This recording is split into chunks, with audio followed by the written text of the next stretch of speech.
박사 학위를 받는데 유럽식과 미국식에 좀 차이가 있습니다.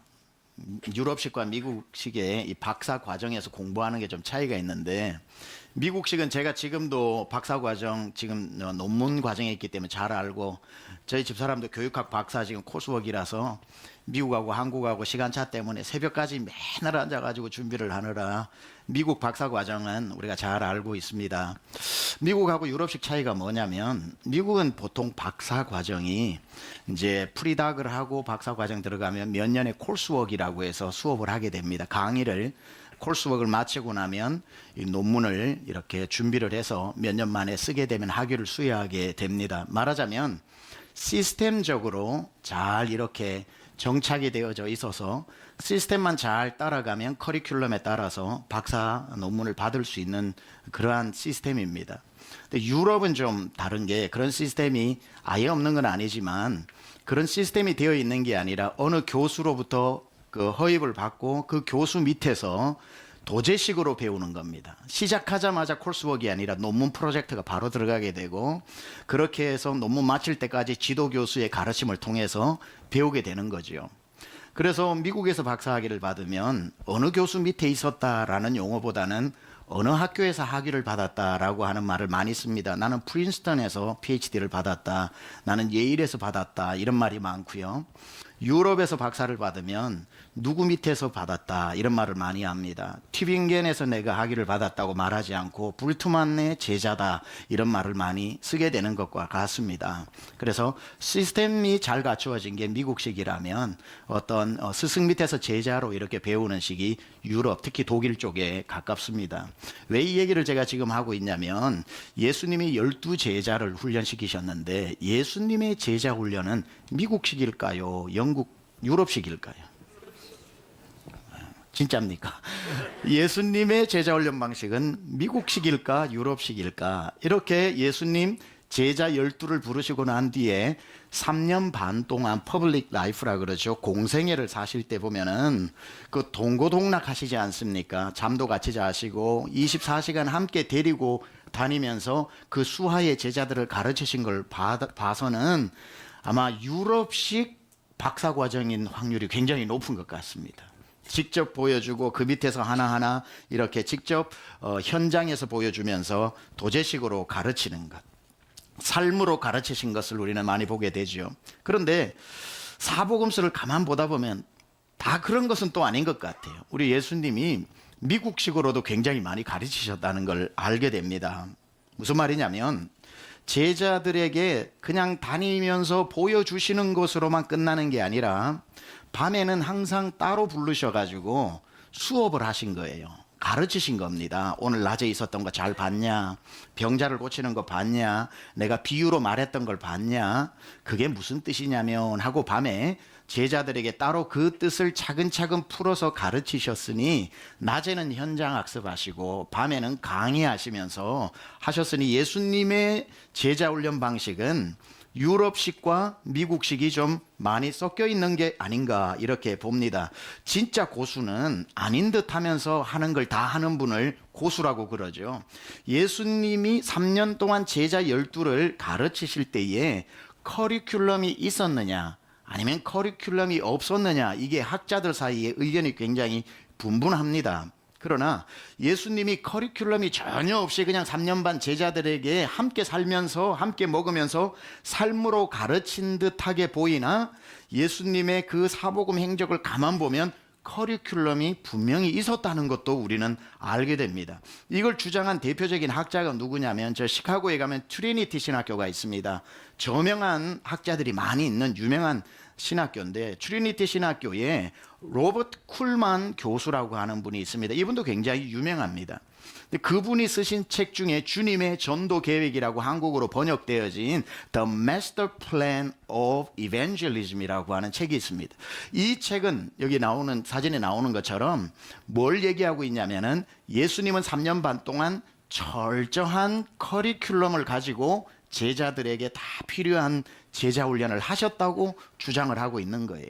이 책은 그렇게 두껍지 않기 때문에 쉽지는 않지만 빨리 읽을 수는 있는데, 정말 두꺼운 책 중에 하나도 똑같은 주장을 하는데 유명한 학자인 A.B. 브루스라고 하는 분이 주님의 12제자 훈련이라고 하는 The Training of the 12라고 하는 이 책이 있습니다. 굉장히 이건 내용이 쉽지도 않고 굉장히 두껍지만 전하는 내용은 똑같습니다. 예수님 12제자 훈련할 때 예수님이 가지고 계신 커리큘럼이 존재했다라고 이렇게 저명한 신학자들이 또 가르치고 주장하고 있습니다. 그러니까 성경을 가만 보면 예수님은 그냥 자기 밑에 제자들을 삶으로 가르치시기도 했지만 또 계획을 가지고 제자 훈련을 하셨다는 것을 보게 됩니다. 우리 교회가 1년 전체 커리큘럼이 제자 훈련 커리큘럼이 있는 것처럼 말이죠. 이걸 다 떠나서 예수님께서 영국 유럽식으로 했는지 미국식으로 했는지보다 더 중요한 것은 어찌되었든 예수님 3년 반 동안 제자들과 함께 거하시면서 제자 훈련을 하셨다라고 하는 게 더 중요한 메시지겠죠.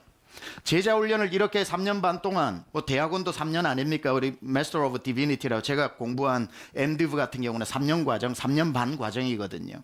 그렇게 마치고 난 뒤에 졸업을 하듯이 제자 훈련을 예수님 3년 반 동안 12명을 가지고 다 가르친 다음에 졸업식을 하시죠. 졸업식을 언제 하시냐면 십자가에 돌아가시고 부활하신 다음에 승천하시기 전에 감람산의 제자들을 불러놓고 이제 졸업식을 하는 겁니다. Commencement Service를 하는 겁니다. 그때의 제자 이제 졸업식 때 뭐라고 얘기하셨냐면 내가 너희에게 3년 반 동안 제자로 가르친 것처럼 이제는 너희가 가서 모든 민족으로 또 제자를 삼아 아버지와 아들과 성령의 이름으로 침례를 베풀고 내가 너에게 가르친 모든 것을 그들에게 가르쳐 지키게 하라 라고 말씀하시면서 내가 너희에게 제자 훈련한 것처럼 너희는 가서 말씀을 전해서 제자 훈련할 때 너의 제자를 만들지 말고 내가 모든 것을 가르친 내 제자를 만들어 그 일을 위해 이제는 땅끝까지 가라고 졸업식을 하고 파송을 하시는 장면이 그 유명한 지상 명령인 거죠. 졸업식 때 그 얘기를 하는데 제가 졸업한 사우스웨스턴 신학교도 졸업을 할 때면 졸업생들 가운을 입은 사람 다 이렇게 세운 다음에 마지막 커맨스먼트 서비스의 마지막 순서가 총장이 나와서 사우스웨스턴의 변하지 않는 모토를 함께 외칩니다. 그러니까 교회 표어는 1년에 하나씩 바뀔 수 있지만 사우스웨스턴 신학교의 모토는 학교 가면은 깃발로 온 데 붙여놨습니다. 근데 총장이 일어나고 학생들이 일어나가지고 총장이 이렇게 외치는데 첫 번째 뭐라고 외치냐면 Preach the word. 하나님의 말씀을 선포하라. And reach the world. 땅끝까지 이르러. 이 말이 사우스웨스턴의 모토입니다. 우리는 그걸 이제 마음에 새기는 거죠. 이거는 지상 명령을 요약한 말씀입니다. Preach the word. Reach the world. 발음을 좀 차이가 납니까? 이거 안 그러면 똑같이 말해버립니다. 그래서 Preach the word. 혀가 안으로 word. Reach the world. 감겼다가 펴지는 걸로 이렇게 어쨌든 이런 말씀을 선포하고 Reach the world. 땅끝까지 이르라. 그러면 가슴에 불이 막 타올라요. 그래. 이 배운 하나님의 말씀을 가지고 땅끝까지 이르러 이 복음을 전하자. 그게 지상명령을 요약한 겁니다. 예수님이 지금 그 말씀을 하시고 계시는 거죠. 제자들 12에게 이제 너희는 가서 말씀을 전파하라. 내가 너희 가르친 모든 것을 그들에게 가르치라. 그리고 땅끝까지 이르러 나의 제자를 만들어라고 주님이 이 12제자 학위 수여식에 말씀하고 계시는 겁니다. 그 말을 딱 들은 제자들의 마음이 불타올라 가지고 그때부터 예수 그리스도의 제자가 되어 땅끝으로 흩어지게 됩니다. 저마다의 땅끝으로 흩어져 도마는 인도로 가고 누구는 저 이집트로 가고 시리아로 가고 페르시아로 가고 누구랄 것 없이 그 12제자가 자기만의 땅끝으로 가서 어떤 이는 톱에 쓸려 몸이 두동강이 나고 어떤 사람은 채찍에 맞아 살점이 다 떨어져 나가면서 순교를 하면서 하늘의 미랄이 되어져서 그곳에서 순교함으로 수백 개의 그리스도의 제자가 또 생겨나게 되고 그들이 받은 대로 그 제자가 되어 또 자기들의 땅끝으로 흩어져 저마다 하늘의 미랄이 되어 또 썩어지고 죽어지고 순교함으로 거기에 수백 개의 또 예수의 제자들이 일어나서 또 복음을 전하다가 급기야 여러분에게까지 그 복음이 와서 여러분 안에 복음이 심겨지게 되고 오늘 우리를 그리스도의 제자라고 이야기할 수 있는 복음이 우리에게까지 오게 된 줄 믿습니다. 이것이 복음의 능력이고 땅끝까지 이르러 제자가 또 그리스도의 제자가 되고 또 제자를 만들어서 땅끝까지 이르렀을 때에 지구 반대편에 있는 우리에게까지 복음이 오게 되었고 우리도 또 이 말씀을 들으면서 가슴이 뜨거워져서 주님의 제자로 땅끝까지 가겠다고 일어나는 사람들이 대한민국의 선교 2등 국가 될 정도로 많은 열매들이 맺혀지게 된 겁니다.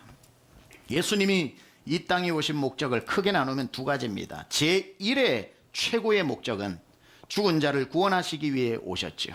내가 온 것은 양으로 생명을 얻게 하기 위해서 오신 것. 그래서 예수님이 십자가 위에서 우리의 죄를 다 대속해서 짊어지시고 우리 죄를 대신해서 죽으심으로 말미암아 우리는 예수 믿을 때 구원을 받게 된 줄 믿습니다. 이것이 예수님이 오신 최고의 목적입니다. 그리고 난 뒤에 두 번째 목적이 뭐냐면 이 십자가 위에서 다 이루었다라고 하신 이 다 이루어진 구원의 기쁜 소식을 제자들의 손에 맡겨 그 제자들이 땅끝까지 가서 이 복음을 전해서 복음 못 듣는 사람이 한 명도 없게 하기 위해서 제자를 불러내어 그 복음을 손에 맡겨 제자들을 파송하기 위해서 오신 것이 두 번째 목적인 겁니다. 첫 번째는 우리를 살리기 위한 구원을 성취하시기 위해서 오셨고 두 번째는 이 성취되어진 다 이룬 사실을 제자의 손에 쥐어줘서 그 제자들이 나아가서 복음을 전하게 하기 위해 제자 훈련하시기 위해 오신 것이 두 번째 목적입니다. 그래서 예수님 주변에는 수천 수만 명이 늘 언제나 따라다녔지만 그 수천 수만 명이 예수님의 1차적인 목양이나 사역의 대상이 아니라 그 따르는 무리들 중에 제자를 불러내어 제자를 훈련시켜 그들에게 이 귀하디 귀한 복음을 맡겨 땅끝까지 내보내는 것이 예수님의 목적이었기 때문에 무리가 아닌 예수님은 제자의 관심이 많으시다는 거지요. 자, 지난주에 저는 여러분과 함께 신년 첫 번째 예배로 빈들의 기적이라고 해서 오병이어의 기적 이야기를 했습니다. 이 오병이어의 기적, 보리떡 5개와 물고기 2마리를 가지고 5,000명 남자만 하여 아이와 여인까지 하면 2만 명이 먹고 남음이 있는 기적을 보게 되었습니다. 그런데 그 중에 이 2만 명이 떡을 먹고 난 뒤에 예수를 따르겠다고 열광을 하게 되죠. 그런데 성경은 그들이 예수님을 따르겠다고 나선 이유를 이렇게 이야기합니다. 저희가 떡을 먹고 배부른 까닭에 예수를 임금 삼고자 하여, 그러니 예수를 따르는 목적이 예수님을 위해서가 아니라 내 배를 위해서 따르겠다는 거죠. 그런 사람은 무리지 제자가 아니라는 거죠. 제자는 나를 위해 따르는 것이 아니라 주님이 깊은 바다로 가시든 주님이 험산 출령으로 가시든 나를 순교하는 그 무서운 곳으로 데려가시든 주님을 위해서 따르는 자가 제자인 것이지, 임금 삼아 내 배가 다시는 고프지 않기 위해 따르는 사람은 무리인 것이고, 그것이 아니라 내가 주님을 위해서 따르는 사람을 제자라고 이야기하는데, 그 많은 2만 명이 예수님을 막 따르려고 할 때에 성경은 이 장면을 이렇게 기록하고 있죠. 먹은 사람은 여자와 어린이 외에 5,000명이나 되었더라. 예수께서 즉시 제자들을 재촉하사 그 다음 뭐 하시나요? 자기가, 누구죠? 예수님이 무리를 보내는 동안에 배를 타고 앞서 건너편으로 가게 하시고, 이 많은 2만 명 중에 예수님께서 제자들을 빨리 불러내시고, 야야 뭐하냐, 빨리 나와 배에 태우시고 빨리 호수편으로 건너가라. 그러고 난 뒤에 예수님이 하신 일이 뭐냐면 무리를 보내셨다는 거예요. 집으로. 너는 배 타지 말고 가. 너는 배 타지 말고. 너 왜 배 타려고 그래? 예수님이 다 무리를 집으로 보내는 동안 제자들만 배에 태워서 호수 건너편으로 건너가게 하였으니, 담임 목사로서 마음의 소원이 있다면 예수님이 배에 태우는 성도 되시길 축복합니다. 주님이 여러분의 가슴을 탁 막으면서 너가 왜 나와? 네가 왜 거기서 나와?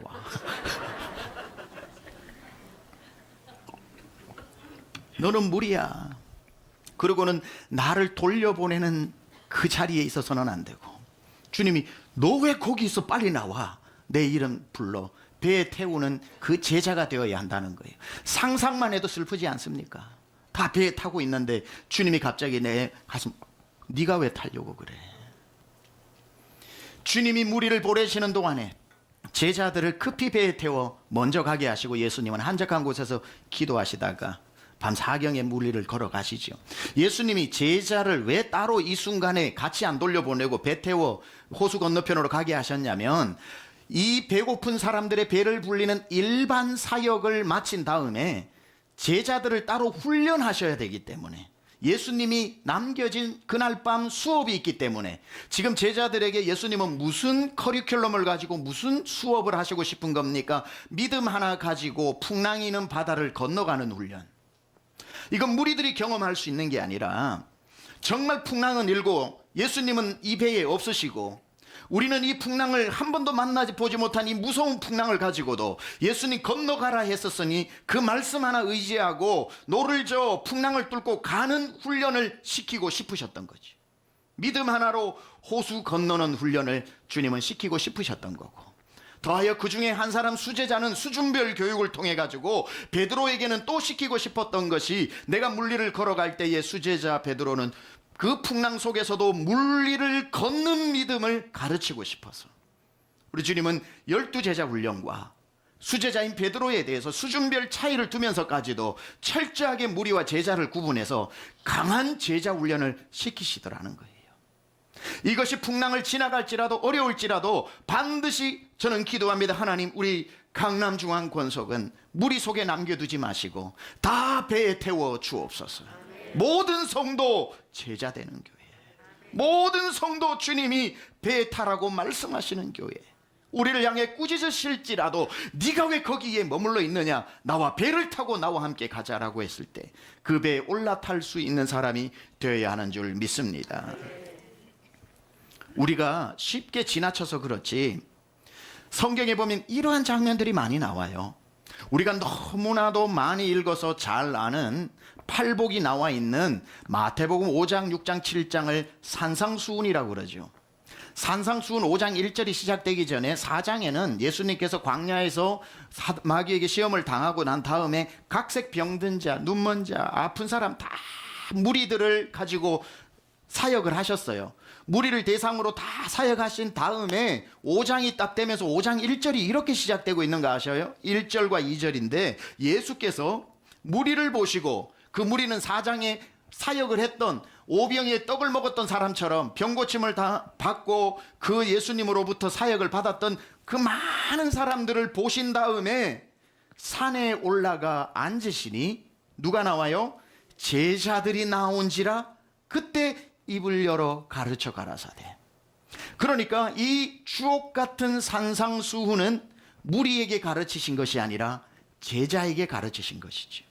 멀리 있는 무리들이 바람에 실려오는 예수님의 음성을 들었을 리는 있겠지만, 예수님께서 가르치셨던 이 산상수훈은 무리를 보시고 산에 올라가 앉으시니 제자들이 나왔을 때에 비로소 입을 열어서 심령이 가난한 자는 복이 있다, 애통한 자는 복이 있다, 이 말씀을 제자에게 가르치셨다는 것, 우리는 주목할 필요가 있습니다. 위대한 가르침은 무리에게 하신 것이 아니라 제자에게 하셨던 것이고, 예수님의 사역, 병 고치시고 천국 복음을 전하시고 그들의 배고픈 허기를 채워주시는 건 무리에게 하셨지만, 진짜 중요한 말씀은 제자에게 가르치셨다는 것, 예수님의 제자 훈련이었다는 겁니다. 예수님은 제자들을 데리고 다니시면서 두 가지로 훈련을 하셨는데, 낮에는 참관 수업, 내가 어떻게 병자를 고치고, 내가 어떻게 잃어버린 한 영혼을 가볍게 여기지 않고, 내가 어떻게 아무도 돌보지 않는 고아와 과부를 돌보고, 아무도 인간 취급하지 않는 세리를 어떻게 손을 잡아주고, 현장에서 검거된 그 범죄한 여성을 어떻게 내 허물을 덮어주는지 낮에 다 보여주신 다음에, 그리고 다 천국 복음을 비유로 설명한 다음에, 그리고 난 뒤에 무리를 다 돌려보낸 다음에 밤에는 낮에 있었던 그걸 현장 학습을 가지고 실제적인 수업을 해주셨다는 거예요. 마태복음 13장은 천국 복음이고, 우리가 잘 아는 네 가지 밭에 대한 비유를 비유로 말씀하셨어요. 그러니까 잘 못 알아듣는 거죠. 옥토밭에, 길가밭에, 그리고 가시밭에, 돌짝밭에, 이렇게 설명을 쭉 하고 그 사역들과 천국은 마치 이와 같으니 설명 다 하신 다음에 성경이 13장에 이렇게 이야기합니다. 34절에 예수께서 이 모든 것을 무리에게 비유로 말씀하시고 비유가 아니면 아무것도 말씀하지 아니하셨으니, 그러나 36절에 보면 이렇게 말씀이 나와요. 이에 예수께서 무리를 떠나사 집에 들어가시니 제자들이 나와 이르되 밭의 가라지의 비유를 우리에게 설명하여 주소서. 아니, 그때부터 예수님께서 밭은 이것이요 씨앗은 이것이고 하면서 제자들에게 그 비유를 풀어서 설명을 다 해 주시더라는 거예요. 그냥 주시는 떡만 받아먹는 무리에 있는 것이 아니라 하나님이 풀어주시는 말씀을 먹는 제자가 되어야 하는 이유가 여기에 있는 거죠. 예수님은 제자 훈련을 소홀히 하신 적이 한 번도 없습니다. 제자 훈련 그거 뭐 필요해? 그냥 나 따라다니면 다 되는 거지. 될 사람 되고 안 될 사람 안 되더라 하고 방치시키는 것이 아니라 12를 기도하고 택하신 이후에 그들에게 필요한 모든 것을, 우리 눈에는 정확히 1교시, 2교시, 3교시가 보이지 않지만 주님만의 독특한 방법으로 커리큘럼을 가지고 다 마스터 플랜을 가지고 그 사역들을 해가신 것을 사복음서에서 우리는 분명히 발견할 수 있다는 겁니다. 낮에는 현장 학습, 저녁에는 그것을 가지고 가르치시는 실제적인 교육을 하셨습니다. 다 그걸 3년 반 동안 하신 다음에 승천을 앞두고 12제자 졸업식을 선포하고 감남산으로 나오라 그러시고, 그곳에서 12제자에게 이제 졸업식 하시면서 말씀하시는 거예요. 너희가 지금까지 나와 함께 있으면서 내게 보고 듣고 배운 바, 너희도 이제 모든 민족에게로 가서 모든 민족을 제자로 삼고 아버지와 아들과 성령의 이름으로 침례를 베풀고 내가 너희에게 분부하여 가르친 모든 것을 이제는 너희 손에 줄 터이니 너희가 나의 제자를 만드는 삶을 살아라고 주님이 파송하는 겁니다. 그래서 예수님이 하셨던 그 사역을 그대로 우리가 하고 있는 사람을 예수님의 제자라고 이야기하는 것이고, 저는 제자의 정의를 그래서 이렇게 표현해 봤습니다. 제자는 예수님이 남겨주신 사역을 자기 육체에 채우면서 사는 사람.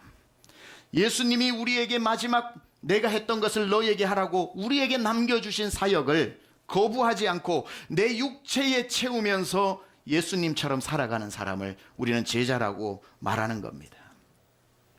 자, 이제 우리는 예수님을 믿는 사람이라면, 교회를 다니고 있는 사람이라면, 진짜 우리가 믿는 자라면 무리에 속해 있어서는 안 되는 겁니다. 무리는 다른 말로, 제가 자주 쓰는 말로 동의어가 구경꾼입니다. 구경꾼에게는 어떠한 역사도 일어나지 않는 거지요. 오병이어의 떡 하나는 맛있게 먹을 수 있을지 몰라도 구경꾼이라고 표현하고 무리라고 표현하고 이사야 1장의 표현을 빌리면 성전 마당만 밟고 가는 자라고 표현하기도 합니다. 일주일에 주일 예배 때 와서 예배 1시간을 구경하는 것, 그것을 우리는 제자라고 말할 수 없다는 겁니다. 구경꾼이나 무리나 마당만 밟고 가는 자, 다 공통점은 구원받지 못한 사람입니다. 예수님의 제자가 아닙니다. 구경꾼이나 마당 밟는 자는 오병이어의 기적이 일어날 때에 그 자리에 앉아서 떡은 먹을 수 있어요. 기적에는 참여할 수 있어요. 기적의 혜택을 받을 수 있어요.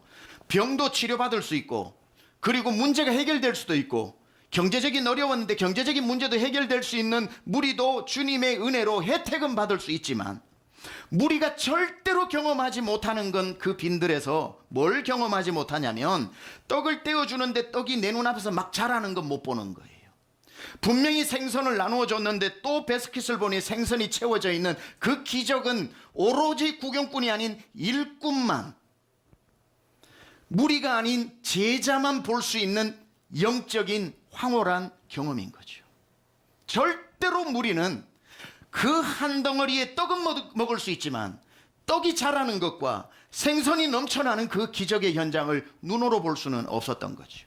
자라는 얘기가 가나의 혼인잔치에 물이 변하여 포도주가 된 것을 그 연회에 온, 예식에 온 모든 사람이 물로 만든 포도주를 먹어서 기가 막히다고 혀끝의 감각은 다 가지고 있었지만, 그 모든 결혼식을 주관하는 연회장조차도 물이 변하여 포도주 되는 것은 못 봤죠. 구경꾼, 손님은 먹을 수는 있어도 물이 변하여 포도주 되는 것을 보는 그 영적인 기적, 평생 갈 수 있는 간증은 없는 겁니다. 누구만 봤다고 성경이 기록하고 있냐면 연회장은 물로 된 포도주를 맛보고도 어디서 났는지 알지 못하되 물도온 하인들은 알더라.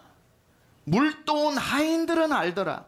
이 결혼식장에 그 역사 속에서 어마어마한 최고의 기적인 물이 변하여 포도주가 되는 그건 오로지 일꾼만 알더라는 거예요. 일꾼만 경험하더라는 거예요. 물도온 하인들만 알더라. 여러분, 우리가 신앙생활 언제까지 일어난 일을 구경하면서 때로는 거기에 한 번씩 간혹 주시는 응답의 떡을 먹으면서 마당만 밟고 살 수는 없는 거지요. 일꾼이 되어져서 나도 5,000명에게 떡을 떼어주는 사람이 되고, 나도 구경꾼이 아닌 일꾼이 되어져서 내 눈앞에서 거짓말처럼 물이 포도주로 변하는 일꾼만 볼 수 있는 그 황홀한 자리에 서 있어야 되지 않겠습니까? 주님이 오신 것은 구경꾼을 부르러 오신 게 아니라 일꾼을 부르러 오셨고, 마당만 밟는 사람이 아닌 주의 길을 걷는 사람, 제자를 부르기 위해 오셨다는 걸 절대로 잊어버려서는 안 됩니다. 강남중앙 모든 권속은 예수님께 부름받아 배에 올라타고 구경꾼 한 명도 없는 일꾼 되기를 축원합니다. 구경꾼은 예수님이 배에 태우는 사람이 아닙니다. 예수님이 밤에 따로 불러주는 사람도 아닙니다. 눈을 맞추며 그 손을 잡고 사랑하는 나의 제자야, 영혼을 부탁한다 하고 내게 영혼을 맡겨주는 분도 아닙니다. 구경꾼은, 무리는 당연하듯이 배에 타려고 할 때 갑자기 당황스럽게 예수님이 내 가슴을 툭 치면서 네가 왜 타려고 그래? 너는 구경꾼이잖아. 가장 비참한 소리가 예수님의 손이 내 가슴을 칠 때 아니겠습니까? 네가 왜 배를 타려고 그래? 제일 영광스러운 게 누구겠습니까? 많은 사람 중에 이름 석 잡은, 네가 왜 거기서 빨리 나와 배 타? 주님이 불러주시는 사람. 그것만큼 영광스러운 glorious invitation, 영광스러운 초청이 어디 있겠습니까? 주님이 빨리 나오라고 불러주시는 것. 어떤 사람을 부르시고, 제자는 어떤 사람인가? 짧은 시간 우리 주님이 찾으시는 제자는 어떤 사람인가를 우리가 한번 살펴봐야겠죠. 그 답이 오늘 본문에 있는 거예요. 제자의 조건을 이렇게 말씀하고 있습니다. 무리와 제자들을 불러 이르되, 무리와 제자를 다 이렇게 놓고 주님이 그 무리들 가운데 있는 제자를 부르시는 거예요. 어떻게 부르시냐면 이르시되 누구든지 나를 따라오려거든 첫째 자기를 부인할 것이요 둘째 내가 주는 십자가, 자기 몫의 십자가를 지고 나를 따를 것이니라. 이게 제자의 조건이라는 겁니다. 첫째 조건을 잠시 생각해 봅니다. 제자가 되기 위해서는 첫째, 자기를 부인하는 사람이 제자가 된답니다. 자기를 부인하지 않고는 영원히 무리 속에서 사는 건데, 자, 베드로를 부르실 때에 베드로가 그물을 버려두고 배를 버려뒀다고 그랬는데, 그거는 절대로 그물과 배가 아니라 바로 베드로 자신이었습니다. 평생 크기에서 업으로 자라난 그 한 손바닥만한 거룻배는 배가 아닌 베드로 자기 인생이었고, 그 그물은 베드로 자기였습니다. 따라서 예수님이 찾아오셔서 이제부터 나를 따라오너라, 내가 너로 사람을 낚는 어부가 되게 하리라 했을 때에 그는 배와 그물을 버려둔 게 아니라 자기의 옛사람을 버려둔 거죠. 자기를 부인할 때만 예수님을 따라갈 수 있는 것. 그물도 잡고 예수님도 잡을 방법이 없더라는 거죠. 예수님의 형제였던 친척이었던 요한과 안드레, 요한과 야고보, 예수님 베드로의 형제였던 안드레 다 어부 출신이었습니다. 어디 베드로만 그물을 버려뒀겠습니까? 예수님의 12제자는 다 자기의 인생인, 자기의 과거인 그 배와 그물을 버려두고 예수님을 쫓아갔고, 세관에 앉았던 세리 마태를 찾아오셔서, 여러분 세리가 되기 위해서는 5개국어를 해야 됩니다. 어릴 적부터 수에 밝아야 하고 철저하게 공부 열심히 해야 세관에 앉을 수 있는데, 세관에 앉아 있었던 이 마태에게 나를 따라오너라, 내가 너로 사람을 낚는 어부가 되게 하리니 내 제자가 되고 싶으면 너의 삶을 부인하고 나를 따르라 했을 때 아무 미련 없이 그는 그 자리에서 일어나 예수님을 따라갔습니다. 일어났던 그 자리는 자기였고 자기의 과거였고 자기를 부인하는 것이었죠. 아무도 자기를 부인하지 않고는 주님께 따라갈 수 없는 자. 자, 여기에서 자기를 부인하고 예수님을 따른다 그러니까 이게 너무 위대한 것 같고 너무 어려운 일 같죠. 우리 주님은 여러분에게 절대로 나를 따라와서 너를 부인하고 목숨 바쳐라고 얘기 안 하십니다. 그렇게까지 과격하게 처음부터 얘기하지 않습니다. 여러분, 제자가 되는 길은 그렇게 급진적일 수도 있지만, 급진적인 부르심도 있지만, 우리를 일반으로 부르실 때는, 우리 모두를 제자로 부르실 때는 차근차근 습관을 들이게 하십니다. 그래서 여러분이 정말 무리에서 나와 예수님의 제자가 되려면 자기를 부인하는 훈련을 매일매일 하면서, 그게 조금 더 깊은 물가로 가서 나중에 어느 순간에는 목숨까지들 못 버리겠는가, 내 전재산인들 못 버리겠는가, 자기를 부인하는 수준까지 나가게 되는데, 매일매일 훈련된 사람만 그 습관이 되어지고 관성이 있어서 나중에 그 일을 하게 되는 거지요. 그래서 매일매일 자기를 부인하는 아주 쉬운 훈련부터 하셔야 됩니다. 어떤 훈련일까요? 몇 개 예를 들어보겠습니다. 자기를 부인하는 훈련. 여러분이 하루 종일 일을 하고 시간이 정말 없어서 밤에 집에 갔는데, 내가 두 개 다 할 시간이 없는데 꼭 봐야 할 드라마가 있고, 내가 올해부터 공동체 성경 읽기를 해서 꼭 읽어야 할 성경 분량이 있는데, 여유가 있어 둘 다 할 수 있으면 둘 다 하세요. 그런데 둘 중에 하나밖에 못하고 잠들어야 된다면, 내가 보고 싶은 드라마와 내가 읽어야 할 성경 가운데 아주 가벼운 훈련이라 그랬습니다. 제자는 자기를 부인하고 예수님을 따르는 거기 때문에 예수님이 더 좋아하시고 예수님께 더 가까운 것을 선택하는 훈련, 이게 제자가 매일매일 습관적으로 선택하는 훈련인 거죠. 하루 일과를 마치고 침대에 누웠는데 잠이 들어야 되는데, 침대에 누워가지고 늘 핸드폰 가지고 마지막 또 이제 유튜브 보고 페이스북에 또 인간관계 또 이렇게 유지해야 되고, 이렇게 하다 보면은 30분 40분이 가는데 막 졸려 자야 되는데, 그러다가 이제는 참을 수 없을 때까지 견뎠다가 자야지 하는데 손이 풀려가지고 핸드폰이 얼굴에 떨어져가지고 놀래가지고 30분 또 깨버렸어. 그 또 30분 더 버티고 있다가 나중엔 도저히 참지 못해가지고 자는 그런 삶이 아니라, 내가 누웠을 때에 그러한 조그만한 어떤 바램을 내려놓고 바로 핸드폰을 끄고 난 뒤에 천장을 향했던 나의 몸을 침대로 돌이키고, 그리고는 무릎을 가슴으로 당겨 올려서 그 시간을 주님께 기도하는 시간으로, 나를 부인하고 싶은 걸 부인하고 하루를 마무리하면서, 주님의 은혜로 오늘도 잘 살아왔습니다. 하나님, 피곤하여 이 밤 눈을 감으나 졸지도 주무시지 않는 주님께 내 삶을 의탁하고 평안히 눈을 감겠습니다. 하나님, 오늘 하루의 삶도 힘들게 살아왔지만 이 한날도 주를 위해 살아온 날 기억되기 원합니다 하고 기도로 마무리하는 것, 내 하고 싶은 걸 부인하고 해야 할 일을 선택하는 것. 누구 때문에 머리 끝까지 화가 나가지고 내 안에 있는 나는 저 사람의 멱살을 잡고 네가 죽든지 내가 죽든지 하고 싶은데, 내 안에 나만 있는 게 아니라 내 안에 그리스도께서 계셔서 주님이 야, 그 사람 사랑하라고까지는 내가 안 할게, 그래도 멱살 잡지 마라, 주님이 내 안에서 말씀하실 때, 내 육신의 사람은 그 말을 부인하고 멱살을 잡지만, 나를 부인하는 제자는 멱살 잡고 싶은 마음 머리 끝까지 올라오나 내 안에 주님을 따르는 것 때문에, 야, 너는 오늘 주님 때문에 살았다, 가라 하고 평안히 보내줄 수 있는 내 삶에 나를 부인하는 훈련. 하나만 더 얘기해 볼게요.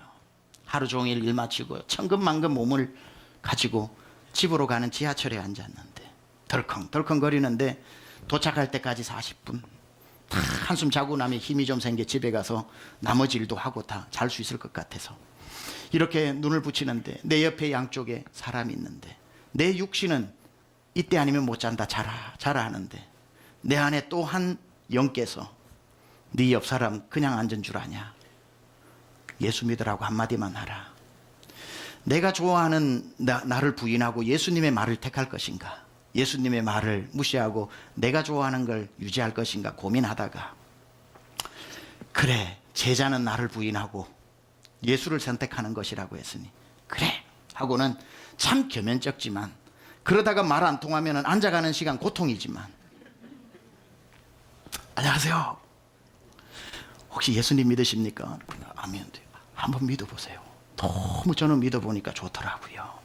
여기까지만 하면 되죠. 5초 걸립니다. 5초. 제자라고 하는 건 처음부터 주님이 목숨을 바쳐 널 부인하고 목숨 바쳐라 안 그럽니다. 내 일상에서 하고 싶은 것, 주님의 것을 자꾸 내가 포기하고 주님의 것을 택하고, 내가 정말 지금 하고 싶은 내 육신을 또 부인하고 택하고, 그러면서 영적 거룩한 습관이 들게 되는 것이고, 부부싸움에도 오늘 끝장 보자 할 때 정말 끝까지 가고 싶은 내 마음이 있으나 내 안에 성령께서 가정의 평화를 이루라 했을 때에 내가 하고 싶은 마음을 부인하고 주님 주신 마음을 가지면 가정에도 평화가 임하고, 중독에 빠져서 이번 한 번만 더 하고 내가 내 육신의 것을 또 하려 할 때 내 안에 성령께서 말할 수 없는 탄식으로 안 돼라고 할 때에 나를 부인하고 성령의 탄식 소리를 들을 수 있을 때, 그 하루하루의 습관이 6개월이 되고 1년이 되면 그 습관이 내 평생이 되어져서 이제는 제법 큰 일에도 나를 부인하기가 그리 어렵지 않고 예수의 길을 걷게 되는 것. 제자는 그렇게 되는 거죠. 주님 말씀하신 거예요. 이 무리 중에 내 제자가 되고 싶으냐? 그러면 자기를 부인할 줄 아는 사람이 나와야 한다. 두 번째로 뭐라고 얘기합니까? 와서 나의 십자가, 내가 주는 십자가를 지고 나를 따를 것이니라. 여러분, 제자는 다 십자가 지고 따르는 사람이에요. 그러니까 1인 1사역 말 들어보셨죠? 교회 다니면 교회 안에서 여러분이 무엇을 해도 주님의 일을 위한 십자가 사역이 있어야 되는 거예요. 옥시모론이라고 들어보셨습니까? 형용모순이라고, 둥근 사각형, 작은 거인, 차가운 열정, 소리 없는 아우성, 말이 안 맞는 게 합쳐진 거죠. 또 하나의 옥시모론이 뭔 줄 아세요? 사역 안 하는 제자. 이런 말은 존재할 수가 없다는 거예요. 아무든지 나를 따라와 제자가 되려거든 내가 주는 십자가, 그게 주반장을 나누고 전도지 가지고 전도하러 나가든지, 교사가 되든지 목자가 되든지 찬양을 하든지, 아니면 여기에서 전도를 하든지, 아니면 그것도 안 되면 하나님이 내게 주신 물질을 가지고 물질로 풍성히 섬기든지, 재능을 주면 재능으로 섬기든지, 아니면 하나님이 지혜를 주시면 지혜로 섬기든지, 아니면 무릎이 튼튼하면 무릎의 기도로 섬기든지, 제자, 사역 없는 제자는 둥근 사각형처럼 말이 안 되는 말이고, 아무든지 나를 따라오는 사람은 반드시 주님을 위한 십자가를 지고 사명 감당해야 하는 겁니다. 사랑하는 여러분, 오늘 주님이 우리를 부르십니다. 나오너라 하는데 여러분 끝까지 이때 마음 흔들리면 안 된다. 주님, next year, 내년에 아랫입술 피가 날 정도로, 주먹에 손톱이 내 손바닥을 다 뚫을 정도로, please. 그 무리 속에 숨지 말고 뚜벅뚜벅 걸어 나와 주님이 태우는 배에 타야 하지 않겠습니까?